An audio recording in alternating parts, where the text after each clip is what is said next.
Good evening from New York. Well, what I'm going to talk about today is, let me say this. Like an NDE, the mystic experience moves us to a greater love. It is experience over belief. The experience of someone who has had an NDE is direct, and a lot of them will come back and say, well, religion is nothing like this. But religion can kind of point you that way. It's kind of like the Zen statement of the finger pointing to the moon. Uh, the finger, that's all you can do. You can point, and then there's a direct experience. And it says in the New Testament, it talks about the now we see through a glass darkly, but then face to face. Um, and there's a merging. There's a merging that you feel on the mystic path of love with your inner artist or picture of the your connection to the divine, um, to the source of all love. And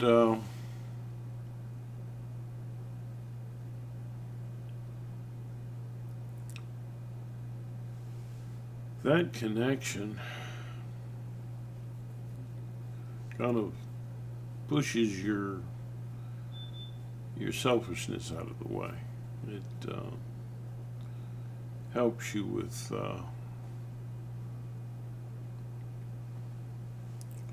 a creative empathy that is your higher power. Is your picture of your higher power. You're in Dharma Shastra religion, it's referred to as your Ishta Devata. Um, we can't know that our connection to the divine is exactly the image someone else has. It is an image that works for us, and it is us. Um, when you're talking about well, here's a little piece of a song. Um, and we shall be like him, wondrously like him, and in his glory shall shine. And that's, you are one with the divine. You are in cooperation with it. If anyone will open the door, behold, I stand at the door and knock. If anyone will open the door, and I'll have dinner with him, I'll be his friend or her friend, and that's the experience that you have, like an NDE. Wow, you really can't put that divinity in a box. It's just it is mind blowing, and my experience of it was in a spirit filled Catholic group, and it's there's this compassion that comes over you,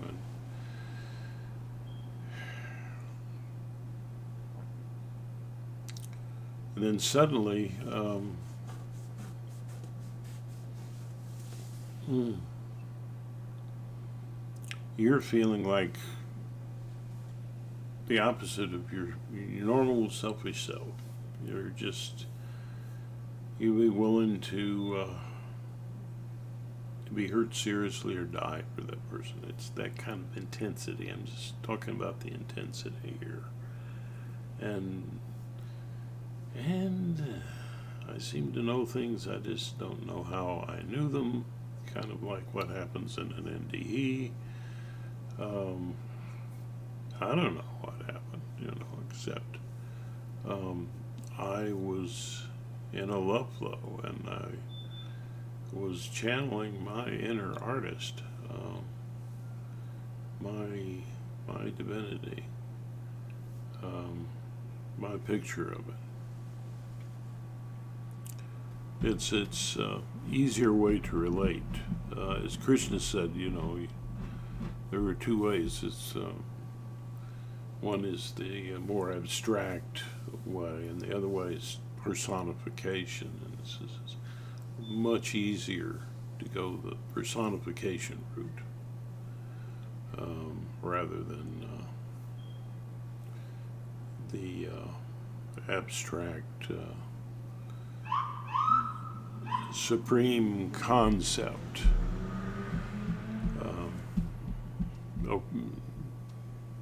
Appeal. It's hard to be motivated in that way, and it's hard to fully embrace that kind of love that way. It's pretty hard.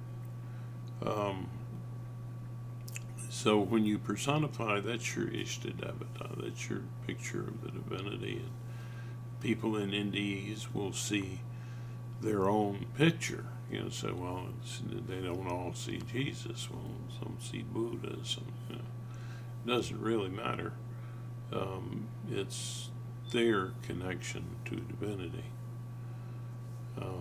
The only thing that the mystic can do is point their finger at the moon. That's kind of what religion does. And once you leave the finger and have the direct experience, you can push religion aside. As Krishna said, just abandon all manner of religion and surrender to me, follow me. And and that's, you hear this kind of mystic statement made in various ways by great mystics like Buddha and Jesus and Krishna and Muhammad, may peace be upon him, who was about the trust in this higher love, in this total surrender and trust. So if you take a look at the reports of people who had near-death experiences, and really study it, because there's clear evidence that something beyond the brain is being conscious and aware. And for me, it was knowing things about people. I didn't know how I knew that, and but it wasn't like I was knowing it. I was just channeling a presence, a love that did know. It was very touching. That kind of beautiful connection.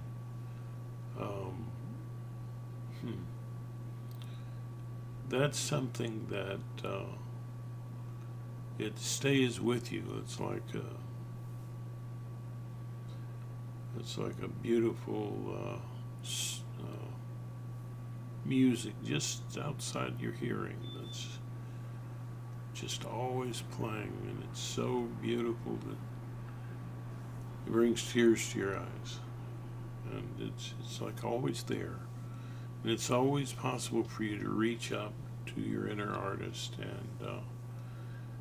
and become a force for that inner artist in your life as the hero of love and your story of your life.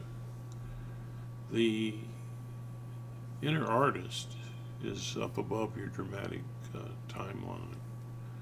So it's kind of in a fifth dimension, kind of has a sense of time like they've reported in NDEs. It's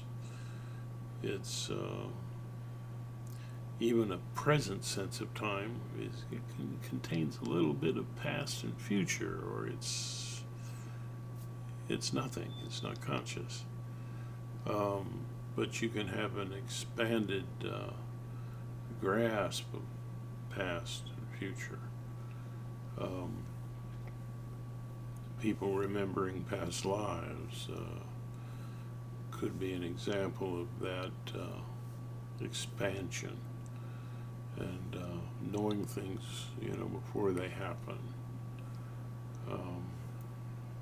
That sort of thing. But that's not the purpose of it all. And that people looking for signs and miracles, Jesus put that down, and so did the Buddha. The Buddha said, these are distractions. You've got to leave the finger and look at the moon. You've got to have that experience and let it flow through you. And it's not about walking around knowing all things all the time. It's just being able to let that divine presence move through you. So, I would the approach that I use is a little different than some folks, but it was developed over, like for a very long period of time, but inspired initially because I wanted to get out of that people coming to me and confusing me with their own inner artist, and no, it don't work like that. And anybody tries to do that,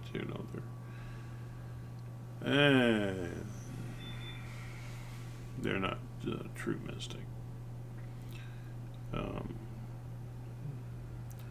True mystic tries to get out of the way so that you can embrace your own inner artist, and it maybe talks in that spirit of the inner artist. They might say to you, behold, I stand at the door and I knock. But they're role playing this inner artist, which you can do yourself for yourself. And the system that I call a brand of inner mind communication using role play and forms of meditation. It's a way to do that. And that's the important thing. That to have that is the important thing. You can apply these, and this is the wisdom that the Buddha talked about, is knowing about these three forms of empathy. The creative, which is up above your timeline, your Ishtadevata, your connection to the divine, and its extensions into your timeline as your inner caregiver and your inner counselor, helping you from the present, looking into the future, and looking into and re-experiencing the past. Why re-experiencing the past? Because sometimes we have damaged faith and love, which means helplessness to give or receive love. When you relive those experiences, you gain a power. You, because you were helpless once to express your needs and to receive love. Then, re-experiencing that in a loving context will help you to overcome that helplessness to give and receive love. And that's how the past drags you into the past and keeps you from growing forward. And you can do that, you can make that connection. Now, I've talked about this in another video. I don't know how poor or badly I made it. And I hope this gets out to you, and that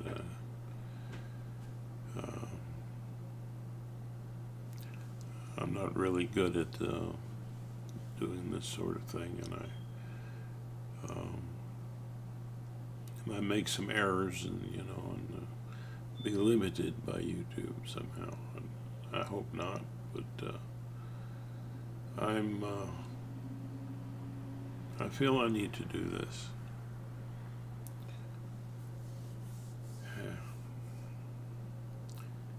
And the wisdom is knowing this basic pattern that I received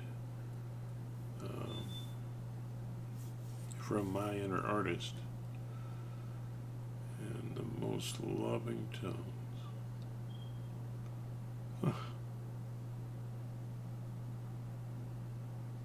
So,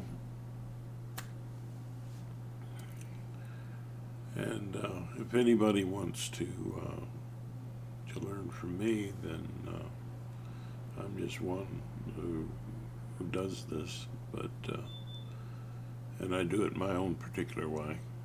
There's another practitioner who doesn't do one of the techniques that I use, and oh well, I think he's missing out. But yeah, you can get there, just following meditative techniques can give you a kind of NDE type experience, just meditating, and you can, you role play. We say, well, what do you mean by role play? Well, you're when you pray to your inner divinity, you're praying to an image which you created, your own inner artist, the imaginer of all you imagine. And I see sometimes that's your brain, factually speaking, but that's your brain. That doesn't mean there isn't something beyond it. And there's evidence that there is. And yeah, I am a loss for words sometimes when I try to explain these things. Sometimes there's a wave of just bliss that comes over you, kind of gets in the way.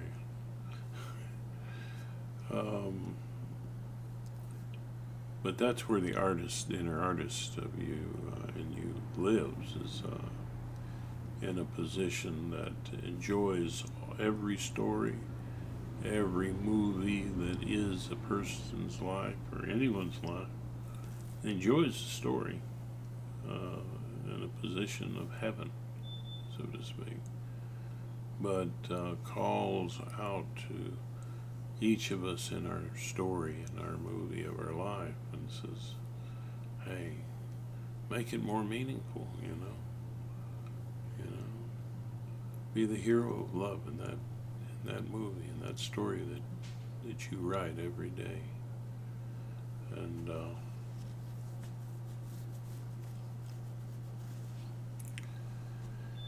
it's just, I wish that I was a great speaker like Dr. Martin Luther King Jr. or something, but I'm just me, and you're just you. But follow the mystic path and channel that divinity as you see it. And as you embrace a greater sense of love, you actually expand your sense of what is the present to include more of the past and more of the future, in a sense. And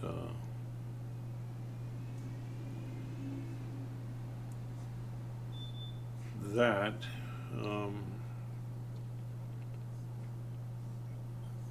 it goes along at the same time with an expansion toward that identification with and communion with your inner artist.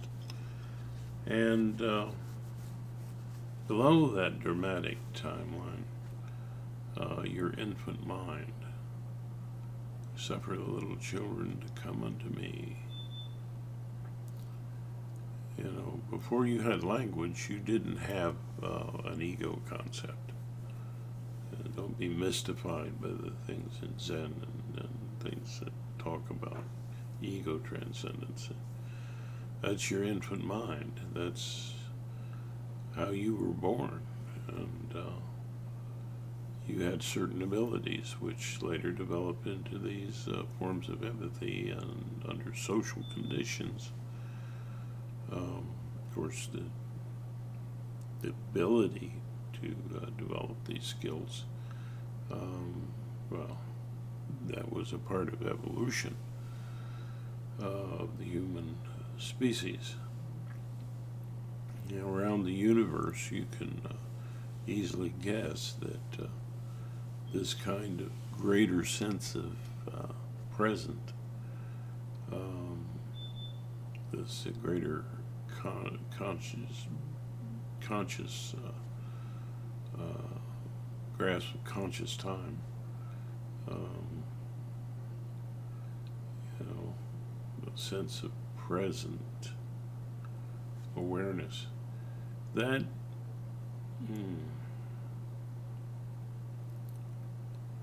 that is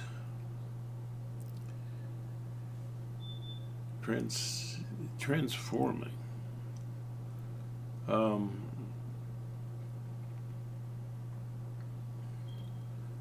You know, I'm just this old guy here, and you know, I'm tired, but I'm doing this out of a sense of duty, and I think it's important. So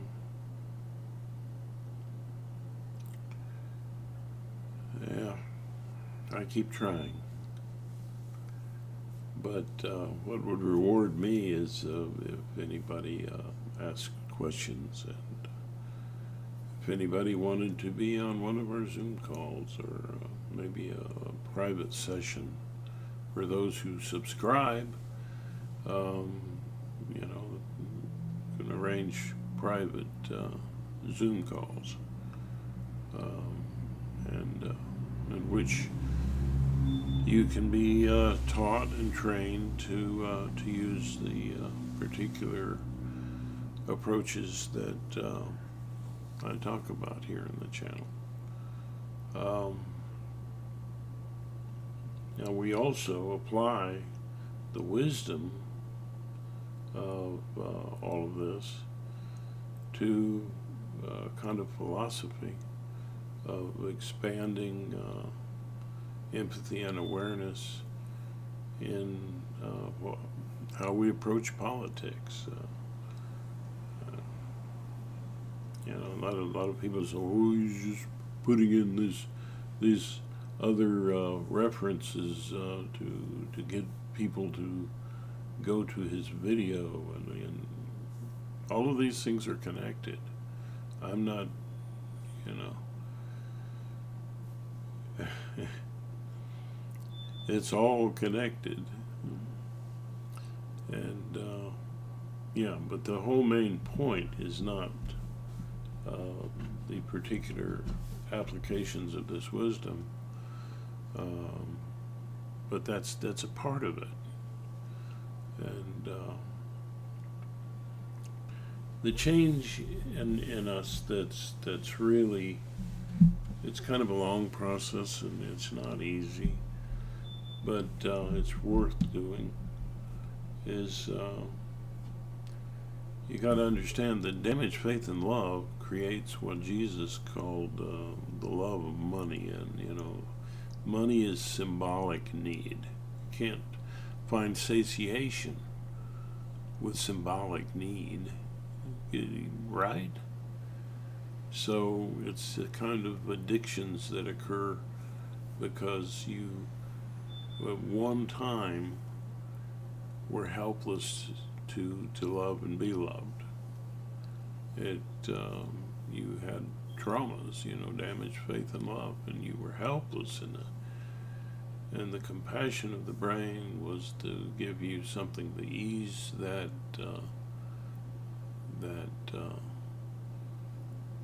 anxiety that comes from that helplessness. And that means creating kind of a symbolic form of your circumstances and your needs and feelings. And so when you go back and you relive with the power of love these events in your life, you unlearn the helplessness. You're expressing a kind of faith, that now I can express and I can feel and I can express which once I could not do, and now I can. And so when you do that, you unlearn the helplessness, and having unlearned the helplessness, you find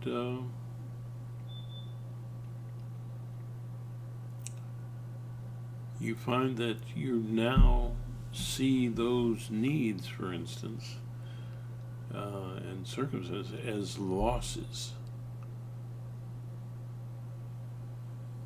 You see that in present time, these things are losses.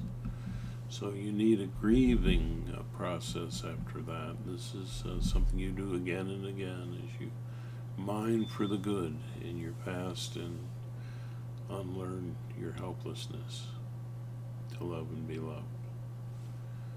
And so this grieving process is great because when you've grieved a thing, it's easier and helpful to your ability to forgive anyone involved with this loss. And this process of forgiving gets you to a point where you can finally start to see the most terrible thing, which is when we were hurting other people because of the hurt in us. And that's a terrible thing to feel. That's the most difficult thing. And once you have that ability to feel the harm that you did, and you'll feel remorse, and that's the next stage. You feel remorse, and when you're done with the remorse, then is when you can feel what Jesus called being born again. Yeah, don't be confused, but you have to be born again. And I go back into my mother's womb, and now you're born again. You're no longer the person who did that. because you wouldn't do it again. And it says, such were you, but now you are changed. So that's the process there. And that takes care of your past, which can really hold you back. And also, with an example ahead of you, your inner counselor, you can more express in the present and proceeding into your future the kind of love that now flows through you. And that's when you are the hero of love in your movie, in your story. And not just the main character. And so, I'm hoping that this makes a certain amount of sense and that you understand. I wanted to talk to you in this way, and just in a very relaxed way, and in a way that I hope resonates in your heart. Love brings everybody together. It brings religions together. It brings people together, nations together, and it promotes virtue. As I keep preaching, more or less, that you get goodness from compassionate empathy, and truth from objective empathy, and artfulness from creative empathy.